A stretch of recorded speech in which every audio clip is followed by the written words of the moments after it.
উজানের ঢল ও বৃষ্টিপাত কম হওয়ায় কিছু এলাকায় পানি কমতে শুরু করেছে। তবে কয়েক জেলায় নতুন এলাকা প্লাবিত হয়েছে। বিদ্যুতের খুঁটি উপড়ে পড়ায় বিদ্যুৎহীন হয়ে পড়েছে অনেকেই। বিভিন্ন দুর্গত এলাকা থেকে বানভাসীদের উদ্ধার করে আশ্রয় কেন্দ্রে নিয়ে আসছেন সেনা সদস্য ও স্বেচ্ছাসেবীরা। কুমিল্লায় গোমতী নদীতে পানির উচ্চতা কিছুটা কমেছে, তবে শুক্রবার বিকেলে নতুন করে প্লাবিত হয় 50টি গ্রাম। এসব এলাকার অন্তত 1.5 লাখ মানুষ চরম ভোগান্তিতে। দুর্গত এসব মানুষ সহ আদর্শ সদর, 14 গ্রাম ও নাঙ্গলকোট উপজেলায় 7 লাখ মানুষ বন্যায় ক্ষতিগ্রস্ত। নোয়াখালীতে 8 উপজেলায় পরিস্থিতি অপরিবর্তিত রয়েছে। সড়ক ও বাড়িঘর কয়েক ফুট পানিতে তলিয়ে। এইসব জায়গায় 500 টনের বেশি চাল বিতরণ করেছে প্রশাসন। আশ্রয় কেন্দ্রে আছে তাদেরকে আমি ধৈর্য ধরার জন্য আহ্বান জানাবো। আমরা প্রত্যেকটা আশ্রয় কেন্দ্রে আমরা ত্রাণ পৌঁছে দেওয়ার চেষ্টা করতেছি এবং আশা করি আমরা সমন্বয়ের মাধ্যমে প্রত্যেকটা আশ্রয় কেন্দ্রে আমরা তারা পৌঁছাতে পারবো। ফেনীর 6 উপজেলায় 10 লাখের বেশি মানুষ পানিবন্দী। উদ্ধার করা হয়েছে অন্তত 50,000 জনকে।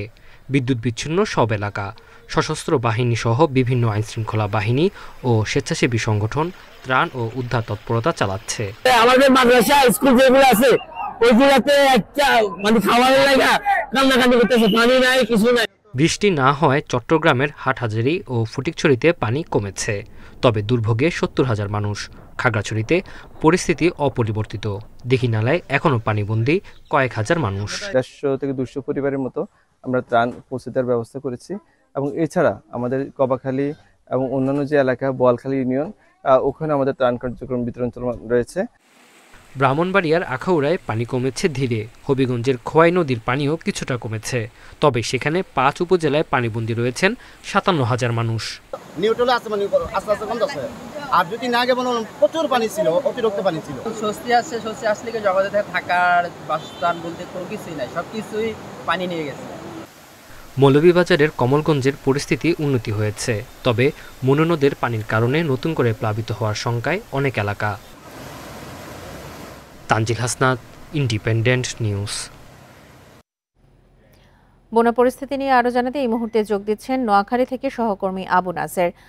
নাসের, নোয়াখালীতে এই মুহূর্তে পরিস্থিতি আপনি কেমন দেখছেন? আশ্রয় কেন্দ্রগুলোতে কি অবস্থা? বিভিন্ন জায়গা থেকে তো ত্রাণ সরবরাহ করা হচ্ছে, যথাযথ সুযোগ সুবিধা পাচ্ছেন কিনা আশ্রয় কেন্দ্রের মানুষ? নোয়াখালী এক সপ্তাহ থেকেই মানুষ প্রায় পানিবন্দী হয়ে আছে।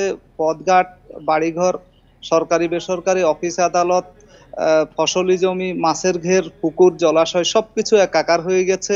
এবং সবচাইতে দুর্ভোগের কারণ হচ্ছে যে সড়কগুলো, যতগুলো প্রধান সড়ক থেকে শুরু করে সংযোগ সড়ক সব পানির নিচে তলিয়ে যাওয়াতে মানুষ, বিশেষ করে গ্রামের দিকে সড়কগুলোর উপরে 5-6 ফুট, কোথাও কোথাও 7 ফুট 8 ফুট পানি উঠে যাওয়াতে মানুষ কিন্তু আশ্রয় কেন্দ্র আসতে পারছে না।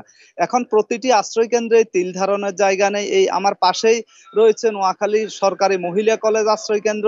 এই কেন্দ্রের পাশেই আমি আছি। এখানে প্রায় 300 মানুষ উঠেছে বলে স্থানীয় বাসিন্দারা জানিয়েছে। গাদাগাদি করে তাদেরকে থাকতে হচ্ছে। আপনি জানতে চাচ্ছিলেন সরকারিভাবে এই কেন্দ্রের কেউই এখনো তেমন কোনো সাহায্য সহযোগিতা পায়নি বলে স্থানীয় বাসিন্দারা অভিযোগ করছেন। তাদের দাবি হচ্ছে যে তারা নিজেরা যে যতটুকু পাচ্ছেন এই আশ্রয় কেন্দ্রে আশ্রিতদেরকে তারা সাহায্য সহযোগিতা করছেন, তা নিয়েই তারা কোনো রকম খেয়ে পড়ে আছেন। এই আশ্রয় কেন্দ্রের পাশেই আমি যদি দেখাই, এখানে এটি জেলা শহরের একটি সড়ক। এই সড়কের কি নাজুক অবস্থা! সবকিছুই প্রায় ডুবে একাকার হয়ে আছে, ঘর, দোকানপাট।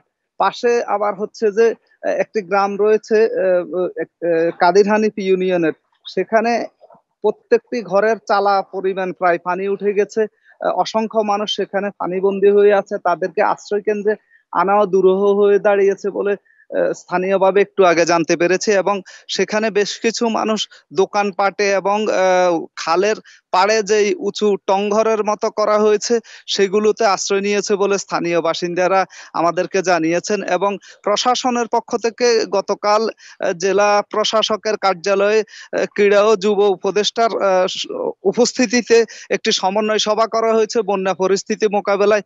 সেখানে জানানো হয়েছে যে চাঁদপুর থেকে ইতোমধ্যে বেশ কিছু নৌকা আনা হয়েছে উদ্ধার কার্যক্রম এবং ত্রাণ কার্যক্রম পরিচালনার জন্য। জেলা প্রশাসক দেওয়ান মাহবুবুর রহমান জানিয়েছেন, যেসব জায়গাতে দুর্গম হওয়ার কারণে প্রচুর পানি থাকার কারণে তারা ত্রাণ নিয়ে পৌঁছতে পারেননি, সেখানে এখন যুব রেড ক্রিসেন্টের স্বেচ্ছাসেবক, স্কাউটের স্বেচ্ছাসেবক এবং প্রশাসনের সংশ্লিষ্ট কর্মকর্তা সহ যারা আগ্রহী বৈষম্য বিরোধী ছাত্র আন্দোলনের কর্মীরা সহ সবাইকে নিয়েই তারা সমন্বিতভাবে ত্রাণ কার্যক্রম পরিচালনা করবেন বলে জেলা প্রশাসক গতকাল জানিয়েছেন।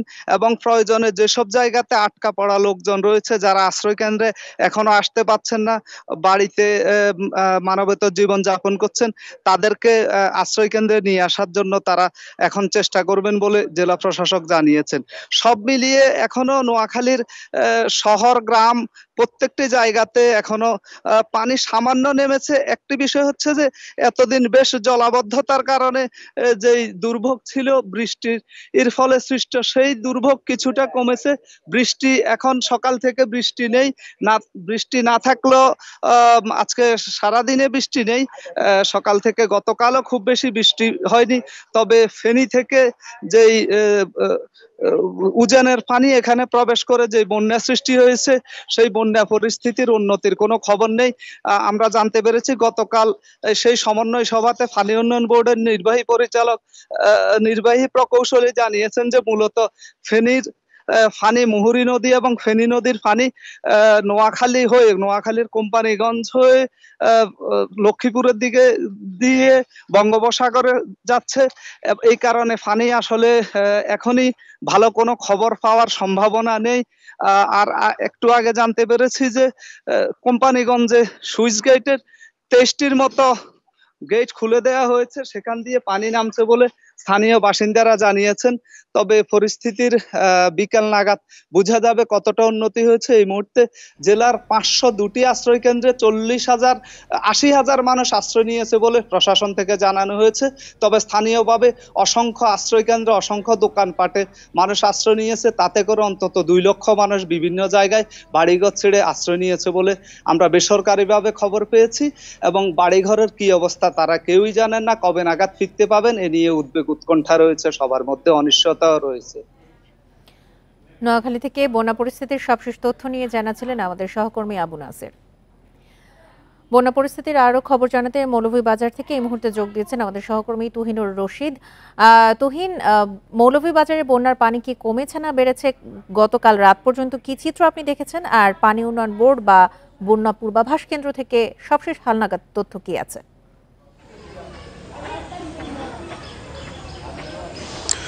দেখুন, পানি উন্নয়ন বোর্ড আমাদেরকে যেটি আজকে সকালে জানিয়েছেন, তারা যে মৌলভীবাজারের প্রধান যে নদী মনু নদী এবং কুশিয়ারা নদী, এই দুটি নদীর কিন্তু পানি নামছে।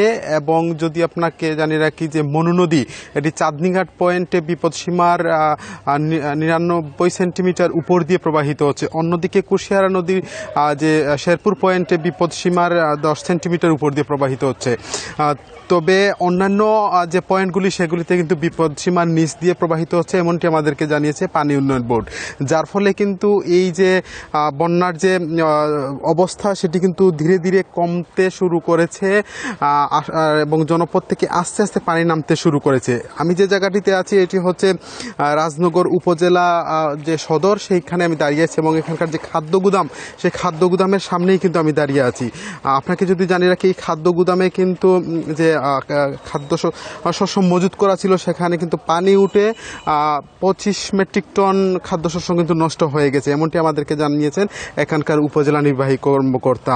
তবে পানি এই অঞ্চল থেকে ধীরে ধীরে নামতে শুরু করেছে। পানি নামলেও কিন্তু এখন যে নিম্নাঞ্চল যেগুলি অর্থাৎ হাওর অঞ্চলে কিন্তু এই পানিগুলি ধীরে ধীরে নেমে যাচ্ছে, যার ফলে এই সব এলাকায় নতুন করে কিন্তু জনপদ প্লাবিত হচ্ছে। তবে উজানের যেসব এলাকা, সেই সব এলাকা থেকে পানি নামায় বাড়িঘর থেকে পানি নামতে শুরু করেছে গতকালকে রাত্রে থেকে। দেখে এবং এখানকার যে মানুষজন তারা বাড়ি গড়ে ফিরতে শুরু করেছেন এবং সব মিলে আসলে মৌলভীবাজারে এই মুহূর্তে বন্যা পরিস্থিতির যে একদিকে উন্নতি হচ্ছে, অন্যদিকে আবার নতুন নতুন জায়গা প্লাবিত হয়ে মানুষের দুর্ভোগটা বাড়ছে। সব মিলে এখন পর্যন্ত মৌলভীবাজারে প্রায় 2 লাখ মানুষ এখনও কিন্তু পানির মধ্যে দুর্ভোগে রয়েছেন এবং এই জেলা প্রশাসনের তরফ থেকে আমাদেরকে জানানো হয়েছে যে তারা এখন পর্যন্ত 1500 মেট্রিক টন চাল বরাদ্দ দিয়েছেন এই সব দুর্গত মানুষের জন্য। এবং এখানে আমরা দেখেছি যে যারা বিশেষ করে এইখানকার যে সামাজিক সাংস্কৃতিক সংগঠন এবং বিভিন্ন রাজনৈতিক দলের নেতাকর্মীরা কিন্তু ছুটে আসছেন এইসব এলাকায় বানবাসী মানুষের কাছে। এবং এখানকার যে আপনি জানেন যে মৌলভীবাজার প্রবাসী অধ্যুষিত এলাকা এবং এখানকার যে প্রবাসীরা তারা কিন্তু এই দুর্গত মানুষের পাশে ছুটে এসেছেন এবং সাহায্য সহযোগিতা এবং শুকনো খাবার এগুলো কিন্তু তারা বিতরণ করছেন। তবে বন্যা পরিস্থিতির সব মিলিয়ে মৌলভীবাজারের যদি চিত্রটি আপনাকে জানিয়ে রাখি, এই মুহূর্তে বন্যা পরিস্থিতি উন্নতির দিকে যাচ্ছে, তবে অন্যদিকে আবার অবনতিও হচ্ছে। আর নদ নদীর পানি কমতে শুরু করেছে। আশা করা যায় যে আগামী 24 ঘন্টা থেকে 48 ঘন্টার মধ্যে নদ নদীর পানি বিপদসীমার সবগুলো পয়েন্টে নিচে নেমে আসবে। মৌলভীবাজার থেকে সবশেষ তথ্য নিয়ে জানাচ্ছিলেন আমাদের সহকর্মী তুহিনুর রশিদ। ভারী বৃষ্টি ও বন্যায় লক্ষ্মীপুরে ভেসে গেছে 40,000 পুকুরের মাছ। সবজি ও আমনের বীজতলা সহ 20,000 হেক্টর ফসল পানিতে তলিয়ে গেছে। সব হারিয়ে দুশ্চিন্তায় কৃষক। মৎস্য ও কৃষি বিভাগ জানিয়েছে ক্ষয়ক্ষতির পরিমাণ ও ক্ষতিগ্রস্তদের তালিকা করার কাজ চলছে। 20 বছরে এত পানি আর জলাবদ্ধতা দেখেনি লক্ষ্মীপুরের মানুষ। টানা ভারী বর্ষণ ও আকস্মিক বন্যার পানিতে রাস্তাঘাট ঘরবাড়ি তলিয়ে গেছে, ভেসে গেছে মাছের খামার, সবজি ক্ষেত ও বীজতলা। এসব ক্ষতি কিভাবে কাটাবে এ নিয়ে দুশ্চিন্তায় কৃষক। আমার একটা মাছের খামার আছে, ওখানে 20,000 মাছ ছিল তেলাপিয়া। এটা সম্পূর্ণ আপনার পানিতে ঘেরটা সম্পূর্ণ চলে গেছে। তো সারা লক্ষ্মীপুরে আজকে চাষিদের এই অবস্থা। মাছ গনাইতে আছে, খালি চলতে আছে, বৃষ্টি পানির তো অবস্থা ঘুরে গেছে, আমরা দাম কই। জেলা কৃষি কর্মকর্তারা জানান বন্যায় ফসলের ক্ষতি 10 থেকে 15 কোটি টাকার। ক্ষয়ক্ষতির পরিমাণ আরও বাড়বে বলে আশঙ্কা করা হচ্ছে। কয়েকদিনের বৃষ্টিতে আমাদের আমন বীজতলার প্রায় 1486 হেক্টর জমি ক্ষতিগ্রস্ত হয়েছে, আর দণ্ডায়মান আমন ফসলের 2618 হেক্টর জমি ক্ষতিগ্রস্ত হয়েছে। এছাড়া আউশ ফসলের দণ্ডায়মান ফসলের 2963 হেক্টর জমি ক্ষতিগ্রস্ত হয়েছে। আর শরৎকালীন সবজির 443 হেক্টর জমি আক্রান্ত হয়েছে। তো এই আবহাওয়া যদি বিরাজমান থাকে তাহলে আমাদের আক্রান্ত পরিমাণ আরও বাড়তে পারে। মৎস্য বিভাগ জানান জেলায় 40,000 পুকুর ভেসে গেছে। এতে 80 থেকে 90 কোটি টাকার ক্ষতি হয়েছে। এই মাছের পরিমাণ প্রায় 3,000 মেট্রিক টন। এখানে ছোট বড় সব ধরনের মাছ আছে। তো এটা আসলে এখনো চলমান আছে। আজকে যদি বর্ষা চলতে থাকে তাহলে হয়তো এটা ক্ষতির পরিমাণটা আরও বেড়ে যাবে। এবং এই পর্যন্ত যতটুকু হয়েছে, তো আমার মনে হয় আরও 2-1 দিন এভাবে চললে ক্ষতির পরিমাণটা 2 গুণ থেকে 3 গুণের দিকে চলে যাবে। ক্ষতির পরিমাণ নির্ধারণে কাজ চলছে। ক্ষতিগ্রস্তদের তালিকা তৈরি করে মন্ত্রণালয়ে পাঠানো হবে। কিভাবে এই ক্ষতি পুষিয়ে নেওয়া যায় সে বিষয়ে কাজ করছে জেলা প্রশাসক। Independent news. লক্ষ্মীপুরে জোয়ারের পানিতে তলিয়ে গেছে 4টি পৌর শহর সহ নিম্নাঞ্চলের 40টি এলাকা। পানিবন্দী প্রায় 7 লাখ বাসিন্দা। সেখানকার পরিস্থিতি জানাবেন সহকর্মী আব্বাস হোসেন। গতকালকে তুলনায় আজকে কিন্তু লক্ষ্মীপুর শহর এবং আশপাশ এলাকা যেটি রয়েছে সেখানে কিন্তু পানির যে উচ্চতা সেটি কিন্তু বাড়ছে। আমরা দেখেছি 2 থেকে 3 ফুট পানি বৃদ্ধি পাচ্ছে। এর বাইরেও কিন্তু প্রায় গ্রামগতি কমলনগর, রায়পুর এবং সদরের যেই বিভিন্ন এলাকা রয়েছে বা পৌরসভাগুলো রয়েছে সেখানে কিন্তু এখন পর্যন্ত যেই তথ্য অনুযায়ী প্রায় 7 লাখ মানুষ পানিবন্দী হয়ে পড়েছেন। এর বাইরে কিন্তু এখানকার যে স্থানীয় যে প্রশাসন রয়েছে বা বিভিন্ন রাজনৈতিক দল রয়েছে তারাও কিন্তু এখানে ত্রাণ দিচ্ছেন, কিন্তু সেটি কিন্তু অনেক কম। এমনকি এখানকার যারা আশ্রয় নিয়েছে প্রায় 20,000 মানুষ, এই আশ্রয় কেন্দ্রগুলো থেকে অনেকের সাথে কথা বলে আমরা এমনটি জানতে পেরেছি। লক্ষ্মীপুরে 40,000 পুকুরের মাছ ভেসে গেছে এবং প্রায় 20,000 হেক্টর যে শরৎকালীন সবজি এবং যে বীজতলা বীজতলা সেটিও ক্ষতিগ্রস্ত হচ্ছে বলে যে মৎস্য বিভাগ এবং কৃষি বিভাগ থেকে জানানো হয়েছে। তবে যদি এইটি অব্যাহত থাকে, পানি অব্যাহত থাকে, তাহলে এই যে ক্ষতির পরিমাণ আরও বাড়বে পাশাপাশি এখানে যারা ক্ষতিগ্রস্ত হয়েছে বিভিন্ন সড়ক রাস্তাঘাট এখন পর্যন্ত পানির নিচে আছে।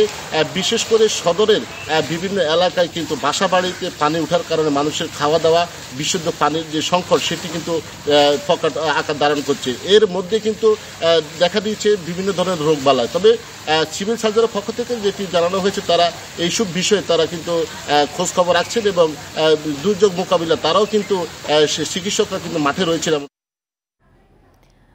খাগড়াছড়িতে নতুন করে প্লাবিত হয়েছে সদর উপজেলা। দীঘিনালার ৩০টি গ্রাম তলিয়ে ভোগান্তিতে অর্ধলক্ষাধিক মানুষ। এই মুহূর্তে বিস্তারিত জানাবেন আমাদের সহকর্মী সমীর মল্লিক। গতকালকে বিকেলে খাগড়াছড়ি মেরুগঞ্জ যে দৃশ্যটি দেখেছি সেখানে কিন্তু এখনো পর্যন্ত যেগুলো নিচু এলাকা রয়েছে সেই এলাকাগুলো এখনো পর্যন্ত 4 থেকে 5 ফুট পানির নিচে রয়েছে। তবে সকালে আমরা যে কথা বলেছি এখনো কিছু জায়গায় পানি কমতে শুরু করেছে, হয়তো আজকের মধ্যে পানি একেবারে কমে যাবে। কিন্তু বন্যা পরবর্তী যে ক্ষয়ক্ষতিগুলো আমরা দেখেছি সেখানে এটা কিন্তু আসলে অবর্ণনীয় দুর্ভোগে পড়েছে। বিশেষ করে 4 দিন ধরে বন্দি থাকার কারণে পানিতে অনেক জায়গায় কিন্তু ঘর বাড়িতে একেবারে পলির স্তর পড়ে গেছে, কাদামাটিতে হয়ে গেছে। সেক্ষেত্রে যারা এখন পর্যন্ত আশ্রয়কেন্দ্র থেকে ঘরে ফিরবে তাদের একটা নতুন করে একটা দুর্ভোগে পড়তে পারে। এবং এই বন্যায় সবচেয়ে বেশি ক্ষতি হয়েছে কৃষি। আপনি জানেন গত 3 মাসের ব্যবধানে খাগড়াছড়িতে বেশ কয়েকবার বন্যা হয়েছে এবং সর্বশেষ যে বন্যাটি সেটি মঙ্গলবার থেকে শুরু করে শুক্রবার পর্যন্ত এবং কোথাও কোথাও আজকের দিন পর্যন্ত কিন্তু বন্যার পানি রয়েছে। সেক্ষেত্রে 4 থেকে 5 দিন কৃষি জমিগুলো বন্যার পানির নিচে থাকার কারণে ধানের যে নতুন চারা রোপণ করা হয়েছে সেগুলো কিন্তু একেবারেই নষ্ট হয়ে গেছে। বিভিন্ন জায়গাগুলো আমরা দেখেছি ধানি জমিগুলোতে পলি পরে কোথাও কোথাও ধান রোপণ করেছে সেটার কিন্তু অস্তিত্ব নেই। একই সাথে এখানে গ্রামীণ সড়কের একটা বড় ধরনের ক্ষতি হয়েছে। খাগড়াছড়ির একটি ইউনিয়ন মোহালছড়ির মুবাছড়ি ইউনিয়নের সাথে সড়ক যোগাযোগ একেবারে বিচ্ছিন্ন হয়ে গেছে। সদরের যে মুবাছড়ির যে সড়কটি রয়েছে সে কি চেঙ্গি নদীর যে পানির স্রোত ঢলের কারণে কিন্তু সড়ক একেবারেই ভেঙে গেছে, কার্পেটিং করা সড়ক। এবং এই সড়কটি মেরামত করতে অন্তত 1 মাসের বেশি সময় লাগবে। অর্থাৎ এই সময়টা পর্যন্ত মানুষকে কিন্তু যোগাযোগ বিচ্ছিন্ন থাকবে। শুধু মহালছড়ি নয়, এখানে দীঘিনালারও বেশ কিছু আমরা গ্রামীণ সড়ক দেখেছি যেখানে সড়কের অস্তিত্ব একেবারে বিলীন হয়ে গেছে। অর্থাৎ বন্যা পরবর্তী আসলে এই ক্ষয়ক্ষতিগুলো এবং একই সাথে মানুষের দুর্ভোগটা এখন বড় হয়ে দেখা দিয়েছে। চট্টগ্রাম জুড়ে কাপ্তাই বাঁধের পানি ছাড়ার আতঙ্ক। তবে সেই পরিস্থিতি এখনও তৈরি হয়নি বলে আশ্বস্ত করছে কর্তৃপক্ষ। তারা বলছেন পানির স্তর সর্বোচ্চ 109 ফুট না পেরোলে সেই পথে যাবেন না তারা। নতুন করে ভারী বর্ষণের কবলে না পড়লে দেখছেন না বাঁধের গেট খোলার প্রয়োজনও। ভারতের ত্রিপুরা থেকে নেমে আসা ঢল আর বৃষ্টিতে বন্যায় বিপন্ন পূর্ব সীমান্তের প্রায় সব জেলা। আর এই দুর্যোগে কাপ্তাই বাঁধের পানি ছাড়ার গুজবে ছড়িয়েছে আতঙ্ক। তবে সে গুজব নাকচ করে কর্তৃপক্ষ জানাচ্ছে পানির স্তর 109 ফুট উঠলেই ছাড়া হয় পানি। এখনও তা আছে 107 ফুটের মধ্যে। শুক্রবার বৃষ্টি না হওয়ায় পানি বাড়ার গতিও কমেছে। পানি যদি উপর থেকে বেশি আসে সেক্ষেত্রে আমরা ছাড়া চিন্তা ভাবনা করবো আর কি। প্রথমে 6 ইঞ্চি সবগুলো গেট, আর পরে আপনার এটা আস্তে আস্তে বাড়বে। 6-এর পরে যদি ইনকামিং বেশি হয় সেই ক্ষেত্রে আপনার 1 ফুট হবে, 1.5 ফুট হবে, 2 ফুট হবে। সেটা পানি আসার উপর নির্ভর করবে। কাপ্তাই হ্রদের পানি ব্যবহার হয় বিদ্যুৎ উৎপাদনে। চট্টগ্রামবাসীর দুর্ভোগ এড়াতে সর্বোচ্চ পর্যায়ে না পৌঁছানো পর্যন্ত তাই পানি ছাড়বে না কর্তৃপক্ষ। সর্বোচ্চ ওয়াটার লেভেল হচ্ছে 110 ফিট। আমরা এই 110 ফিটের উপরে পানি রাখার কোনো স্কোপ আমাদের নাই। নর্মালি আমরা 109 হলে পানি ছাড়া আরম্ভ করি। এবং কাপ্তাই বাঁধের পানি ছাড়লে এর প্রভাব পড়বে গুমাই বিল সহ বিস্তীর্ণ এলাকায়। তাতে প্লাবিত হতে পারে চট্টগ্রাম শহরের নিচু এলাকাও। বিরাট বিল, এই যে গুমাই বিল, এর মধ্যে যদি পানি ঢুকে তাইলে এর যে ফসল এর কি হবে। এরপর হচ্ছে এই যে রাউজান, বোয়ালখালী এবং এই অঞ্চলগুলার যে ফসল ঘরবাড়ির অবস্থা কি হবে। এই সব কিছু আমাদেরকে একসাথে মিলে যায়, এই পানিটা আমার ছাড়া উচিত বলে আমি মনে করি। নতুন করে ভারী বর্ষণের কবলে না পড়লে কাপ্তাই বাঁধের পানি ছাড়ার পরিস্থিতি তৈরি হবে না বলেও আশ্বস্ত করছেন সংশ্লিষ্টরা। Independent news. ফেনী কুমিল্লার পানি নামা সময় সাপেক্ষ, কারণ প্রায় 11,500 দখলদারের হাতে গোমতী, ফেনী, মুহুরী, সিলোনিয়া নদীর প্লাবনভূমি। আর একেই মূল সংকট বলছে নদী ও জলবায়ু গবেষকরা। এসব নদী দখলমুক্ত না হলে আগামীতে ছোট বন্যাতেও হবে বড় ভোগান্তি। উত্তর পূর্বাঞ্চলে ভয়াবহ বন্যার মাত্র 2 মাস পরে আবারও দেশের দক্ষিণাঞ্চলে নতুন করে দেখা দিয়েছে বন্যা। 21 আগস্ট মধ্যরাত থেকে হঠাৎ উজানের ঢল আসতে শুরু করে। ফেনী, নোয়াখালী এবং কুমিল্লার বন্যা পরিস্থিতি অবনতি হয়। সবচেয়ে বেশি ক্ষতির মুখে পড়ে ফেনীর সীমান্তবর্তী উপজেলা পরশুরাম ও ফুলগাজী। ময়ূরী, কহুয়া ও সিলোনিয়া নদীর বন্যা নিয়ন্ত্রণ বাঁধ ভেঙে তলিয়েছে লোকালয়। জলবায়ু গবেষকেরা বলছেন, এই জেলার বন্যার পানি সিলোনিয়া, মুহুরী, কহুয়া, ডাকাতিয়া নদী হয়ে বঙ্গোপসাগরে মেশে। এর মধ্যে সিলোনিয়া, মুহুরী, কহুয়া নদীর পানি মুহুরী প্রজেক্ট দিয়ে ভাটিতে নামে। এই বাঁধটি ত্রুটিপূর্ণভাবে নির্মাণ করা হয়েছে, যার প্রভাবে এই এলাকার পানি নামতে সময় নেয়। 122 কিলোমিটার সম্ভবত মুহুরী কহুয়া। এই বাঁধটা বানানোই ছিল ফল্টি, কারণ বাঁধটাকে ঠেলতে ঠেলতে নদীর মাঝখানে, নদীর তীরে নিয়ে যাওয়া হয়েছে। নদী কিন্তু ওই জায়গায় 30 থেকে 40 মিটারের বেশি চওড়া না। এই নদী কিন্তু ওই ফ্ল্যাশ ফ্লাড বহন করার ক্ষমতা রাখে না। জলবায়ু গবেষকেরা বলছেন, প্রায় 3 দশক পর কুমিল্লার গোমতী নদীর বাঁধ ভেঙে বন্যা দেখা দিয়েছে। গেল কয়েক দশকে কুমিল্লা, ফেনী, নোয়াখালী, লক্ষ্মীপুরের প্রায় 11,500 দখলদার নদীর প্লাবনভূমি ও খাল ভরাট করেছে। কুমিল্লা এবং নোয়াখালী এবং ফেনীর দখলদারদের লিস্ট সরকারি হিসাব অনুযায়ী বলি, তাও সেটি 11,537 জন দখলদার রয়েছে। যত বাজার, ঘাট, রাস্তা পাবেন তার পাশে এখন আর খাল নাই। সবগুলো খাল ভরাট হয়ে গিয়েছে, ম্যাক্সিমাম খাল ভরাট হয়েছে এবং এই খালের পাড়ে রাস্তা হয়েছে, মার্কেট হচ্ছে, বাড়িঘর হচ্ছে এবং এটা স্থানীয় পলিটিক্যালি যারা পাওয়ারফুল তারাই কাজগুলো করেছে রাজনৈতিক ছত্রছায়ায়। সুতরাং এই ঢলের পানিগুলো যখন নামবে, নামার তো কোনো জায়গা নাই। জাতীয় নদী রক্ষা কমিশনের 2020 সালের তথ্য বলছে, দেশে প্রায় 60,000-এরও বেশি নদী ও জলাশয় দখলদার রয়েছে। এদের কারণে নদী হারিয়েছে তার স্বাভাবিক প্লাবন এলাকা। এতে তীব্র হচ্ছে বন্যা। Shahriar Anirban, independent news, Dhaka. যখন অস্বাভাবিক বৃষ্টি হয় তখন নদীর পানি ছেড়ে দেওয়ার আগে পাশের দেশকে জানাতে হয়, যা এবার করা হয়নি। এমন মন্তব্য করেছেন পরিবেশ, বন, জলবায়ু ও পানি সম্পদ উপদেষ্টা সৈয়দা রিজওয়ানা হাসান।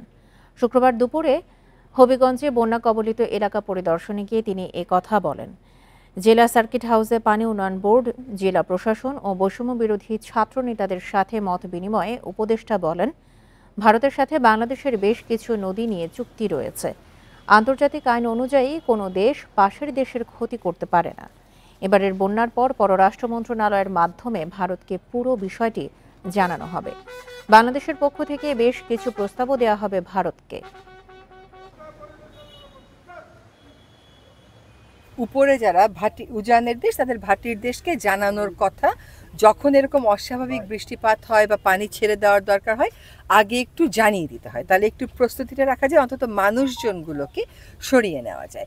তো সেটা এবার প্রতিপালিত হয়নি। যত অভিন্ন নদী আছে সেগুলো সবকটার ব্যাপারেই যেন এরকম পানি ছেড়ে দেওয়ার আগে আগাম সতর্কতা বাংলাদেশকে দেওয়া হয়। সেজন্য ভারতের কাছে এবং উজানের দেশের কাছে আমাদের বার্তা পৌঁছানো হবে। বানভাসীদের জন্য রাতভর নিজেদের সর্বোচ্চটা দিয়ে কাজ করেছেন শিক্ষার্থীরা। রাজধানীর নানা জায়গা থেকে কেউ তুলে এনেছেন ত্রাণ, কেউ আবার ব্যস্ত ব্যবস্থাপনায়। আরেক দল সেসব নিয়ে ছুটেছেন দুর্গত এলাকায়। তাদের সামনে এখন একমাত্র বাধা যোগাযোগ জটিলতা। তখন রাত প্রায় 12টা। রাজধানীর নানা এলাকা থেকে ত্রাণ নিয়ে রাখা হচ্ছে ঢাকা বিশ্ববিদ্যালয়ের টিএসসিতে। সেসব গুছিয়ে রাখছেন শিক্ষার্থীরা। তাতে আছে ছোট বড় সবার জন্যই নতুন বা পুরনো পোশাক। আমরা দেখেছি অনেক দূর দূরান্ত জায়গা থেকে মানুষ স্বপ্রণোদিত ইচ্ছাকৃত হয়ে এখানে এসেছে এবং যারা না আসতে পারছে আমাদেরকে জানাচ্ছে, আমরা গাড়ি পাঠিয়ে তাদের বাসায় যানবাহন পাঠিয়ে আমরা কিন্তু সেখান থেকে নিয়ে আসছি। এখানে হচ্ছে স্কুল, কলেজ, বিশ্ববিদ্যালয় সবাই এখানে আছে। স্পেসিফিকভাবে কোন বিশ্ববিদ্যালয়, কোন কলেজ এখানে কিছুই নেই। যেমন আমি নটর ডেম ইউনিভার্সিটি স্টুডেন্ট, আমি ঢাকা ইউনিভার্সিটির সবাই ভাইয়াদের সাথে, আমার ফ্রেন্ডদের সাথে সেভাবে কাজ করে যাচ্ছি। আরেক প্রান্তে খাদ্য সামগ্রী, বিশুদ্ধ পানি বা শুকনা খাবার, তেল থেকে শুরু করে নানা ওষুধ বা খাবার স্যালাইন কি নেই এখানে। আমাদের সরকারের কাছে এই দাবি করি যেন উনি পার্শ্ববর্তী দেশকে বলে যে এখনই থামা উচিত। যত কিছু লাগে, ওষুধ দ্রব্য থেকে শুরু করে শুকনা খাবার থেকে শুরু করে আপনার হচ্ছে কাপড় পর্যন্ত বাদ যায়নি। দুর্গতদের সহায়তায় অর্থ সংগ্রহ করেছেন বেসরকারি বিশ্ববিদ্যালয়ের শিক্ষার্থীরাও। ঢাকার নানা জায়গা থেকে নৌকা জোগাড় করে মধ্যরাতে ক্যাম্পাস ছাড়ে ব্র্যাক বিশ্ববিদ্যালয়ের একটি দল। টিম যাবে হচ্ছে লক্ষ্মীপুরে যাবে, আর আরেকটা যাবে হচ্ছে কুমিল্লার দিকে যাবে। লক্ষ্মীপুরে যে টিমটা যাবে সেই টিমটা মেইনলি রিলিফের কাজে যাচ্ছে। পানির লেভেল অনেক উপরের স্তরে আছে আর কি, যেখানে মানুষ সঠিকভাবে মানে বের হতে পারছে না। তা ওখানে আমরা নৌকাগুলো ডিপ্লয় করব এবং সেখান থেকে মানুষদেরকে উদ্ধার করার ব্যবস্থা করব। প্রায় একই সময়ে আরও 3টি ট্রাকে 500 পরিবারের জন্য এক সপ্তাহের খাবার নিয়ে কুমিল্লা গেছে ইস্ট ওয়েস্ট বিশ্ববিদ্যালয়ের শিক্ষার্থীরা। আমরা আজকে আমাদের সহ প্রায় 6টা টিম চলে গেছে। আমাদের ফেনীতে টিম গেছে, আমাদের লক্ষ্মীপুরে একটা টিম গেছে, কুমিল্লাতেও টিম গেছে। যখন হয় তখন আসলে ধনী গরিব বলে কোনো কিছু থাকে না, টাকাও ভাষায় নেওয়া যায়, খাবারও ভাষায় নেওয়া যায়। তো সেই হিসাবে আমরা বুঝতে সবাই নিডি, আমরা যারা প্রকৃতভাবে এটার প্রয়োজন অনুভব করবে আমরা তাদেরকে হেল্প করব। এ সময় তারা জানান সুষ্ঠুভাবে ত্রাণ পৌঁছতে দরকার সঠিক তথ্য, তাই এ কাজে এগিয়ে আসতে হবে সবাইকে। ইকরামুল কবির, ইন্ডিপেন্ডেন্ট নিউজ, ঢাকা। বন্যা দুর্গত মানুষের সহায়তায় বিপুল পরিমাণ ত্রাণ সামগ্রী বিতরণ করেছে বেক্সিমকো ফার্মা। দুর্গত অঞ্চলে দ্রুত ত্রাণ পৌঁছে দিতে শুক্রবার সকালেও বাংলাদেশ নৌবাহিনীর হাতে ত্রাণ সামগ্রী হস্তান্তর করে প্রতিষ্ঠানটি। ত্রাণের বিষয়ে প্রতিষ্ঠানটি জানায়, দেশবাসীর প্রয়োজনে বরাবরের মতোই দুর্গতদের সহায়তায় কাজ করছে তারা। এর আগে বৃহস্পতিবার কুমিল্লা ও ফেনী এলাকার মানুষের জন্য সেনাবাহিনীর কাছে ত্রাণ হস্তান্তর করে বেক্সিমকো ফার্মা। দুর্গত অঞ্চলে কেউই যেন সহায়তা বঞ্চিত না হয় সে বিষয়ে প্রতিষ্ঠানটি কাজ করছে বলেও জানানো হয়েছে। অবসরপ্রাপ্ত বিচারপতি শামসুদ্দিন চৌধুরী মানিককে সিলেটের সীমান্ত এলাকা থেকে আটক করেছে বিজিবি। শুক্রবার রাতে তাকে আটক করা হয়। বিজিবির পক্ষ থেকে আটকের তথ্য নিশ্চিত করা হয়েছে। বিজিবি জানায়, বিচারপতি মানিক ভারতে যাওয়ার চেষ্টা করছিলেন। কানাইঘাট উপজেলার দনা সীমান্তে ঘোরাঘুরি করছিলেন তিনি। তাকে সীমান্তের শূন্যরেখার 100 মিটার ভেতর থেকে আটক করা হয়। রাতে সীমান্ত এলাকায় তাকে দেখেন স্থানীয়রা, পরে বিজিবিকে খবর দেয় তার। বিএনপির প্রতিষ্ঠাতা সাবেক রাষ্ট্রপতি জিয়াউর রহমানকে নিয়ে আপত্তিকর মন্তব্য করায় মানিকের নামে গত সোমবার নোয়াখালীর আদালতে মামলা হয়েছে।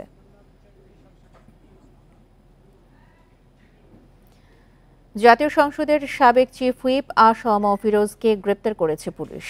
শুক্রবার রাতে রাজধানীর বনানী থেকে তাকে গ্রেপ্তার করা হয়েছে। তবে কোন মামলায় গ্রেপ্তার এই নিয়ে বিস্তারিত জানানো হয়নি। পটুয়াখালী 2 আসনে আওয়ামী লীগের সাবেক এমপি আসম ফিরোজ 10ম জাতীয় সংসদে চিফ হুইপের দায়িত্ব পালন করেন। ছাত্র জনতার আন্দোলনের মুখে গত 5ই আগস্ট শেখ হাসিনা পদত্যাগ করে দেশ ছাড়ার পর আত্মগোপনে চলে যান আওয়ামী লীগ এবং সহযোগী সংগঠনের নেতারা।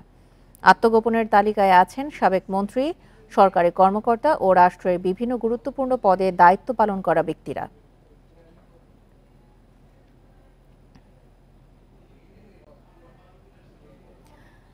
বৈষম্য বিরোধী ছাত্র আন্দোলনের সময় বরিশাল পুলিশের দায়ের করা 15টি মামলার চূড়ান্ত প্রতিবেদন দেওয়া হয়েছে। এর ফলে মামলাগুলোর কোনো কার্যকারিতা থাকছে না। এসব মামলায় যাদের গ্রেপ্তার করা হয়েছিল তারাও জামিনে মুক্তি পেয়েছেন। 17 জুলাই থেকে 4 আগস্ট পর্যন্ত প্রায় 3700 জনকে আসামি করে 11টি মামলা দায়ের করে বরিশাল মহানগর পুলিশ। গ্রেপ্তার করা হয় অন্তত 100 জনকে। তবে 5 আগস্ট আওয়ামী লীগ সরকারের পতনের পর জামিনে মুক্তি পান তারা। বৈষম্য বিরোধী ছাত্র আন্দোলনের ফলে আমাদের মেট্রোপলিটন এরিয়ায় 4টা মামলায় আমাদের থানায় রুজু হয়েছিল। এই 4টা মামলায় আমরা তদন্তকারী কর্মকর্তা নিয়োগে তদন্ত করে জানতে পেরেছেন যে এই মামলাগুলো আসলেই সঠিক নয়। এই মামলাগুলো আমরা চূড়ান্ত রিপোর্ট দাখিল করেছি। এছাড়া ছাত্র আন্দোলনের সময় মুলাদি, হিজলা, বাকেরগঞ্জ ও বানারীপাড়া থানায় প্রায় 200 জনকে আসামি করে 4টি মামলা দায়ের হয়। তবে এগুলোরও চূড়ান্ত প্রতিবেদন দিয়েছে পুলিশ।